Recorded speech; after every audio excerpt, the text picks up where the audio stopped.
Today we are going to discuss about the doubt theory class. অর্থাৎ আমাদের chapter we have already ended our chapter. So today we are going to discuss doubt theory class. If you have any doubt about this chapter, you can talk me. You can speak me. Your doubt is stand up. Your doubt is effect of humidity. দেখো humidity হচ্ছে যে বাতাসের মধ্যে কত পরিমাণ জলীয় বাষ্প আছে সেই জলীয় বাষ্পের পরিমাণকে বলা হয় যে হিউমিডিটি।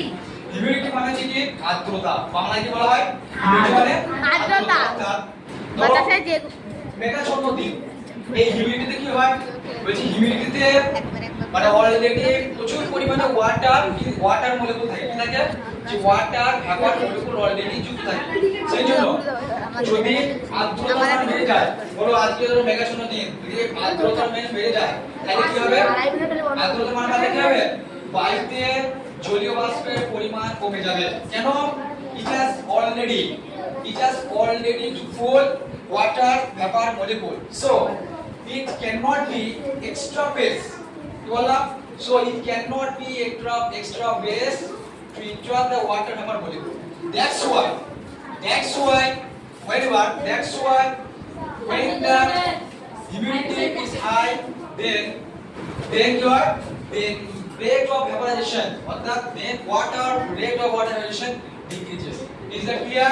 একবার বুঝতে পারলেন? আমরা যে বলা হলো যে বায়ুতে যদি জলীয় বাষ্পের পরিমাণ বেশি হয় তাহলে কি হয়? বায়ুতে যদি আর্দ্রতার পরিমাণ বেশি হয় তাহলে কি জলীয় বাষ্পের পরিমাণ কি হয়?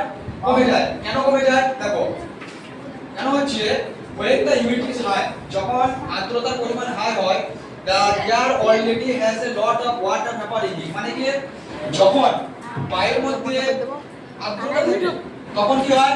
it has already water vapor.